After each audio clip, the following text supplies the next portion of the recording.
제가 한국에 와서 굉장히 좀 처음 들었던 게 뭐냐면 워홀이라는 거죠. 근데 워홀 개념은 그런 거잖아요. 어디 가서 직장을 다니듯이, 그러니까 일하는 장소가 있고 다니는 곳이 있잖아요. 요즘에 그것과 굉장히 다른 개념으로 사람들이 디지털 노매드로서 다른 나라에 가가지고 원격으로 업무를 보면서 생활을 하고 있어요.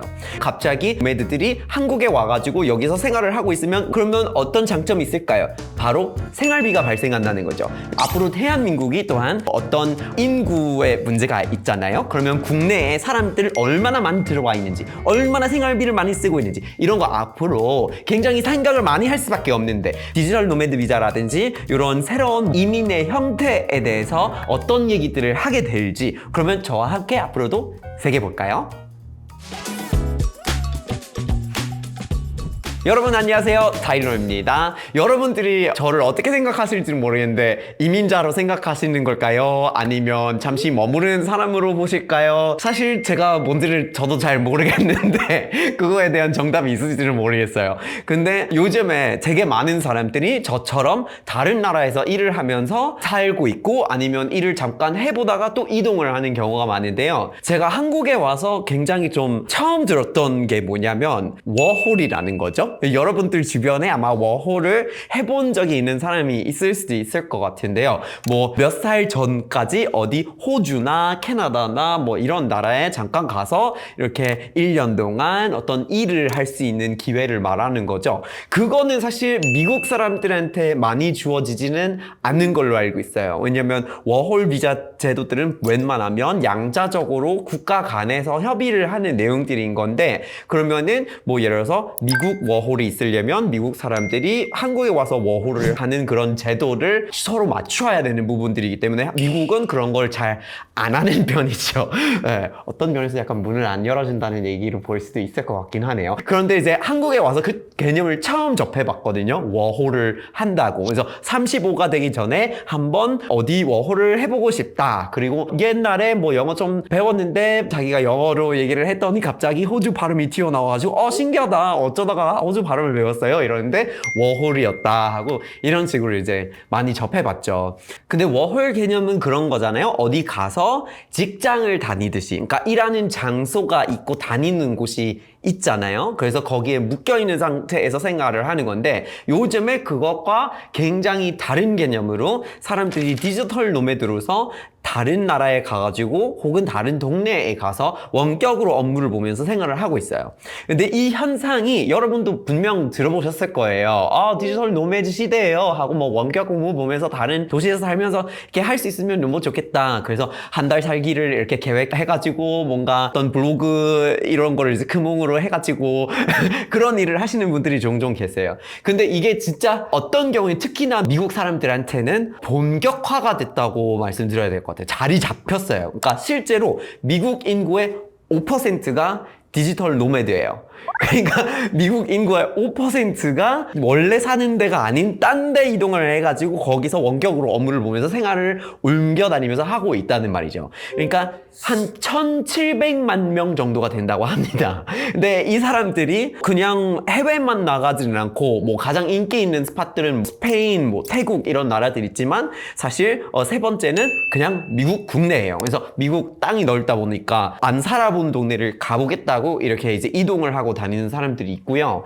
그리고 우리가 이 사람들에 대해서 저 같은 경우에는 조금은 선입견이 있었거든요. 왠지 다들 좀 어릴 것 같고, 그리고 엄청나게 많은 돈을 벌고 있을 것 같은데 전혀 그렇지는 않아요. 그래서 실제로 또 연구가 이제는 뭐 인구의 5%면 그거에 대해서 연구를 할 만한 대상이 되는 거잖아요. 그래서 그거에 대한 통계가 많이 나와 있는데, 일단은 한 43%가 self-employed라고 해서 약간 프리랜서 개념이라고 생각을 보시면 되는데요. 그러면 절반 이상이 프리랜서가 아니라는 거예요. 자기가 직장인이에요. 그 과반수가 실제로 직장인인데 원격으로 업무를 보고 있어요. 회사 소속이 있는 상태에서 옮겨 다니고 있다는 말이에요. 근데 그들은 이제 상당수가 또한 가족 단위로 이동을 하고 있어요. 그래서 한 54% 정도가 이미 결혼을 했거나 아니면 결혼에 준하는 부부끼리의 그런 이제 생활을 하면서 돌아다니고 있고요. 그리고 한 24% 정도는 아이들까지 데리고 다니고 있어요.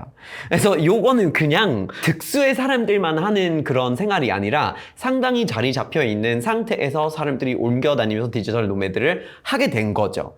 근데 이들이 뭔가 엄청 돈이 많을 거라고 생각을 할 수도 있는데 근데 그렇지도 않은 게 뭐냐면 실제로 미국인 디지털 노매드들 중에서 평균 시급이 있는데 이 평균 시급이 한 10불에서 30불 사이 정도 된다고 합니다. 그래서 엄청나게 막 한꺼번에 많은 돈을 벌고 있는 사람들이 아니라는 얘기이기도 해요. 그래서 돈보다는 시간과 공간의 여유를 추구하기로 한 사람들이 이렇게나 많은 거예요. 근데 이렇게 갑자기 사람들이 디지털 노매드를 하면서 활동을 하고 있으면 그러면 실제로 뭐 노동력이 이전되지는 않겠죠. 뭐 갑자기 이런 미국인 노매드들이 한국에 와가지고 여기서 생활을 하고 있으면 원격 근무를 보고 있기 때문에 여기서 경제 활동을 하고 있지는 사실은 않은 거겠죠. 그런데 여기로 오면은 그러면 어떤 장점이 있을까요? 바로 생활비가 발생한다는 거죠. 그러니까 소비자처럼 그냥 돈을 쓰게 되는 거예요. 그래서 요즘엔 이제 workcation이라는 이제 표현이 생길 정도로 일을 하면서 돌아다니고 있으니까 관광객처럼 돈을 많이 쓴다 이런 개념이 발생한 거예요.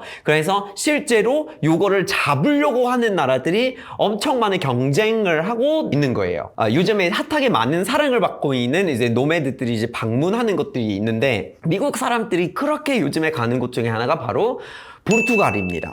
서유럽에 있는 해안 국가 포르투갈은 진짜 엄청나게 생활비가 좀 비교적 낮은 편이에요. 그리고 거기다가 이제 환율을 좋게 타면은 생활이 굉장히 편하게 될 수도 있는데 그래서 미국 사람들이 정말 요즘에 많이 찾아가고 있고요. 그리고 뭐 원래 그렇게 해오긴 했지만 포르투갈은 요거를 보다가 갑자기 원래 인구가 자꾸나 포르투갈에서 빠지거든요. 젊은 사람들이 포르투갈에서 잘 안 살고 유럽연합의 딴 데로 이동을 해가지고 생활을 하고 돈 벌어서 자기 가족들한테 송금을 하는 편이거든요. 유럽연합 안에서도. 근데 그러면은 젊은 인구가 빠지는데 돈 쓰는 사람들이 갑자기 많이 빠지는 거예요. 근데 디지털 노매드들이 미국에서 건너오는데 요거는 포르투갈 입장에선 너무 짱인 거죠. 그래서 요거를 어느 정도 좀 계속해서 생활비를 벌고 싶기 때문에 정부가 아예 디지털 노매드 비자 제도를 도입한 거예요. 어떤 비자냐면요. 원격 업무를 하고 있어야 된다고 합니다. 그래서 현지에서 일을 한다는 건 절대 안 되는 거고 원격으로 업무를 하고 있어야 되고 그건 풀타임이어도 되고 파트타임이어도 되는데 프리랜서도 괜찮은 거니까 회사 소속이 없이 그냥 이제 원격 업무를 이제 인터넷으로만 보고 있으면 그것도 가능한데 대신 조건은 월급이에요. 그래서 유로로 봤을 때 그런 활동을 하면서 벌고 있는 게 이제 한 3,040 유로 정도가 돼야 된다고 합니다. 그래서 그 정도를 벌고 있으면 포르투갈에서 그런 비자를 발급받기로 할 수가 있고 그리고 이제 그거를 신청할 때는 그 체류지를 미리 확정해 놔야 되는 거예요. 그러니까 살 곳이 필요하다는 거겠죠. 근데 그런 걸 다 해놓고 하고 있으면은 그 비자를 계속해서 다시 신청하고 연장하고 할 수 있는데 그거 5년 동안 하면 또 국적 신청할 수 있다고 하더라고요. 그래서 포르투갈에서는 이건 약간 진심으로 바라보고 있다는 뜻이라고 볼 수 있죠. 그러니까 인구를 뭐 그냥 임시적으로도 좀 유치를 하면서 돈도 벌겠지만 그래도 뭔가 인구가 자꾸나 줄어들고 있는 게 문제이기 때문에 그래도 요거는 이제 국적으로 전환될 수 있는 기회로 활용을 해보겠다라고 판단을 한 거죠. 디지털 노매드들의 마음을 또 많이 사로잡는 국가 중에 하나가 바로 대구입니다. 미국인들이 제일 좋아하는 디지털 노매드 그 목적지 중에 하나이기도 하고요. 근데 굉장히 좀 어떻게 보면 비자를 많이 요구하지 않은 국가거든요, 대국이. 그래서 무비자 체류가 가장 많이 가능한 국가 중에 하나예요. 그래서 워낙 많은 사람들이 태국에 가가지고 그냥 관광을 하면서 원격 업무를 계속 해오기는 했어요. 여러분들도 아마 주변에 그런 거를 해본 사람이 있을 수도 있을 것 같은데요. 근데 태국이 이 현상을 계속 보면서 그냥 두고 있었는데 이제는 좀 공식적으로 접근하기로 했어요. 그래서 5년간 유효한 디지털 노매드 비자를 한 거예요. 근데 요거는 분명히 포르투갈이랑 또한 전략이 다릅니다. 그래서 관광을 계속해서 하게끔 디지털 노매드 비자를 약간 관광 겸 디지털 노매드 비자로 만든 거예요. 그래서 5년 자리를 발급해 주는데 150일까지만 체류가 가능해요. 대신 뭐 출입국은 자유롭게 무한하게 굉장히 많이 할 수 있다는 거죠. 그러니까 여러분 여러분이 한 달 살기를 5년 동안 해보겠다. 그렇게 이제 하고 싶으면 태국의 디지털 노매드 비자를 신청하시면 되는 거고, 그리고 보니까 이런 건 그렇게 막 깐깐한 조건이 있지는 않고 뭔가 월급이 높아야 되거나 그렇지는 않거든요. 그래서 굉장히 좀 프리랜서나 원격 업무를 보고 많이 돌아다니고 싶은 사람들한테, 혹은 디지털 노매드라는 거를 잠깐이라도 경험해보고 싶은 사람한테 굉장히 유리한 프로그램을 설계해 놓은 거예요. 그런데 이렇게 그냥 원래 디지털 노매드에 관심을 받고 있었던 나라만 경쟁을 해서 유치를 하려고 하고 있는 거는 아니에요. 그래서 이런 활동을 아예 안 했던 나라들도 이런 새로운 어떤 추세도 아니고 사실은 이제 아까 말씀드린 것처럼 자리 잡혀가고 있잖아요. 이 현상을 놓치지 않으려고 자기도 기회를 보려고 하는 국가들이 있습니다. 바로 한국과 일본이에요. 그래서 한국도 디지털 노매드 비자를 도입했다고 하더라고요. 이 비자 제도가 이미 올해 연초부터 시범 운영 중이라고 하는데요. 한국의 디지털 노매드 비자가 뭐 상당히 새로운 거니까 6개월밖에 안 지났고, 그리고 아직 완전히 결론이 난 것도 아니기 때문에 정확하게 어떻게 평가되고 있는지는 모르겠어요. 주변에서도 사실 디지털 노매드 만난 적은 있는데, 그런데 이 비자 제도를 통해서 들어온 사람이 아니었기 때문에 정확한 어떤 피드백을 받은 적이 없거든요. 그래서 그런 거는 좀 두고 볼 필요가 있어요. 그렇지만 생각되는 게 중에 하나가 바로 얼마나 용이하냐가 되게 중요할 것 같긴 해요. 그런데 이 비자를 받기 위해서는 GNI의 2배를 입증할 수 있어야 되는 거예요. 그러니까 한국인들이 평균적으로 벌고 있는 연봉의 2배 이상 벌고 있어야지 디지털 노매드 비자가 발급이 된다고 합니다. 그래서 그런 게 이제 실제로 금액이 그러면 한 8,500만 원 정도 벌고 있어야지 되는 거예요. 한국이 이렇게 먼저 움직이는 거를 보고 그 다음에 선택한 건지는 모르겠지만, 일본도 최근에 4월 달에 디지털 노매드 비자를 오픈하게 됐다고 합니다. 일본 비자가 6개월짜리 비자이고요. 그리고 한 1,000만 엔 정도 벌고 있어야 된다는 거죠. 그러니까 신청을 하려면 연봉이 이미 한 1억 정도가 돼야 된다는 거예요. 그래서 이 부분을 봤을 때 사실은 어느 정도 좀 신기한 움직임으로 보일 수 있거든요. 그래서 일본하고 한국은 요즘에 어떤 경쟁을 하고 있는지 여러분 이제 아실지 잘 모르겠지만, 환율이 요즘에 막 많이 이렇게 바뀌고 있잖아요. 뭐 엔저 현상이 일본 쪽에 생겼다. 그런데 사실 한화도 상당히 달러에 비해서 좀 많이 약해진 상태잖아요. 그래서 한국하고 일본은 실제로 또 달러가 엄청나게 이렇게 세지면서 미국 투자를 두고, 미국 자본 유입을 두고 경쟁을 벌이고 있는 게 사실이에요. 그런 사실이 지금 이제 경제적으로 세계 경제에서 벌어지고 있는 상황인데, 근데 이제 둘 다 이렇게 디지털 노매드 비자를 올해 도입을 하게 됐고, 그리고 둘 다 연봉 기준이 있는데, 근데 그 연봉 기준은 뭐 아까 말씀드린 거 있잖아요. 대한민국은 뭐 GNI의 2배, 약 8,500만 원 정도, 그리고 일본 같은 경우에는 그게 1,000만 엔인데, 지금 이제 녹화하고 있는 기준으로 확률로 말씀을 드리면 거의 같은 금액으로 전환이 됩니다. 달러로 확인을 해봤을 때. 그래서 실제로 국가들이 이렇게 좀 경쟁을 하고 있는 거 아닌가라는 거를 좀 행간을 읽어낼 수 있는 가능성이 있습니다. 이렇게 세계 곳곳에서 디지털 노매드 비자가 나오고 있는데, 그렇다고 뭐 우리 모두가 갑자기 자리에서 일어나가지고 어디 딴 데 가서 일을 해야 되는 거는 아니에요. 그런 건 아니잖아요. 그런데 이런 선택지가 원래 있었잖아요. 비자가 없는데도 그냥 관광을 하면서 원격으로 일을 해도 그 나라의 경제권에 침해를 하는 건 아니기 때문에 그렇게 활동하는 사람들이 지난 10년 사이 충분히 좀 많았잖아요. 그런데 이제 국가들이 요거를 공식적으로 경쟁을 하면서 잡아보겠다고 라는 움직임을 보인다는 게 우리가 조금은 참고해 갈 필요가 있지 않을까라고 저는 생각을 하고 있거든요. 왜냐면 여러분들의 업무 환경을 한번 좀 생각해 보세요. 분명 출퇴근을 뭐 코로나 끝나고 다시 하게 된 사람들이 많죠. 그건 뭐 대한민국의 어떤 경향상 많이 출근하는 쪽으로 선호하기 때문에 그렇게 바뀌고 있는 게 있고, 다른 나라들도 똑같이 그렇게 바뀐 것도 있지만, 미국 같은 경우에는 뭐 회사마다 좀 많이 달라요. 있어요. 미국에서는 아예 다시 원래 상태로 돌아가지 않고 원격 시스템을 유지하고 있는 기업들이 굉장히 많습니다. 그래서 이런 거는 앞으로 해서 우리가 점점 더 많은 AI를 활용하고 그리고 점점 우리가 이제 갖고 있는 뭐 5G에서 점점 더 많은 좋은 또 빠른 그런 시스템으로 전환을 하게 되면 이원 원격에 대한 시스템들이 점점 좋아지기도 하고요. 그리고 여러분이 아실지는 모르겠는데 요거는 다른 에피소드로 다뤄봐야 되나 싶은 생각이 들지만 전 세계의 세금 신고 제도도 굉장히 많이 확장이 되고 있거든요. 해외에서 살면서 버는 돈에 대해서 본국에다가 신고하는 방법들이라든지 그러니까 우리가 지금 살고 있는 세상은 점점 생활의 범위가 확장이 되고 경계선이 애매모호해지고 있는 게 사실이고 국가들이 디지털 노매드를 공식적으로 잡아보겠다는 행동을 보여주고 있다는 것이 또한 그거의 하나의 증명이 되는 것 같아요. 그래서 앞으로 우리가 진짜 AI를 더 많이 쓰게 되고 업무 환경이 바뀌면은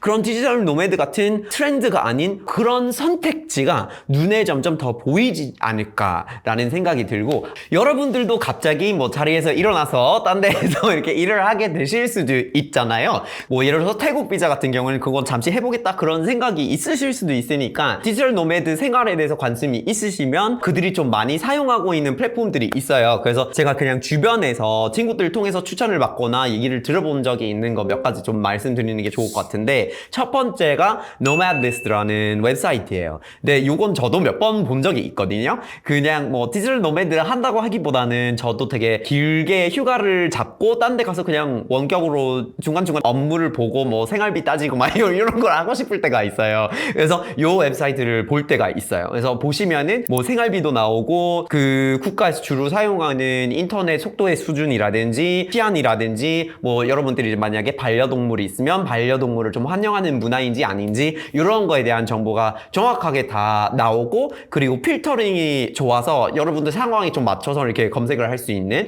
플랫폼이고요. 그리고 이제 해외에서 갑자기 이렇게 한 달이라도 디지털 노매드 경험해 보려고 하면은 잠시라도 좀 일을 해볼 수 있는 게 있어야 되잖아요. 근데 요거는 진짜 아무래도 좀 세계 플랫폼을 활용하는 게 좀 장점이 있을 수도 있어요. 그래서 여러분들이 아마 크몽에 대해서 얘기를 들어보셨을 거예요. 한국에서 진짜 많이 쓰고 있는 프리랜서 플랫폼 그것도 기업들도 계정을 만들어가지고 많은 활동을 하고 있더라고요. 근데 그런 형태의 플랫폼들이 해외에도 굉장히 많아요. 그것 중에서 가장 크게 자리 잡혀 있는 것들은 Fiverr라는 웹사이트랑 Upwork이라는 거예요. 그래서 Fiverr랑 이제 Upwork에서 그게 사실 그 어떤 업무든 다 할 수가 있거든요. 뭐 디자인하는 거, 번역하는 거, 카피하는 거, 글 쓰는 거 있잖아요. 그래서 그런 거를 다 할 수 있는데 그래서 요 플랫폼들을 이제 쓰시면 그냥 한국 안에서만 쓰는 게 아니잖아요. 금융 같은 거를 이제 보시면은 국내 소비자만 그거를 쓸 수 있는 거기 때문에 되게 한정적이거든요. 그런데 한국 사람인데도 Fiverr나 Upwork에 계정을 만들어가지고 쓸 수 있어요. 그러니까 전 세계 소비자들 상대로 전 세계 시장에 참여할 수 있다는 거고 그리고 제대로만 타겟팅을 하시면 달러나 유로를 쓰는 사람들의 그런 씀씀이를 여러분이 이제 받아보실 수 있는 거잖아요. 그래서 이런 플랫폼을 좀 활용해 보는 게 굉장히 좀 용이할 수가 있는 거죠. 그리고 세 번째는 또 이제 italki라는 플랫폼이에요. 그래서 여러분들이 이제 아실 텐데 요즘에 한국어에 대한 관심 해외에 진짜 많거든요. 그래서 조금이라도 온라인으로 과외를 받듯이 그렇게 하고 싶어 하는 사람이 많은데 뭐 italki 같은 웹사이트들이 진짜 많거든요. 그래서 거기 들어가 보시면 또 계정을 만들어 가지고 그냥 프리토킹이나 과외를 원격으로 이제 화상으로 제공을 해줄 수가 있거든요. 그런 것도 이제 좋은 방법이고 이제 해외에서 정말 많이 쓰고 있는 플랫폼들이니까 여러분들도 관심 있으시면 한번 확인해 보세요. 앞으로 대한민국이 또한 어떤 인구의 문제가 있잖아요. 그러면 국내에 사람들 얼마나 많이 들어와 있는지 얼마나 생활비를 많이 쓰고 있는지 이런 거 앞으로 굉장히 생각을 많이 할 수밖에 없는데 그러면 디지털 노매드 비자라든지 이런 새로운 뭐 이민의 형태에 대해서 어떤 얘기들을 하게 될지 우리가 같이 지켜보면 너무 좋을 것 같아요. 그러면 저와 함께 앞으로도 세계 볼까요?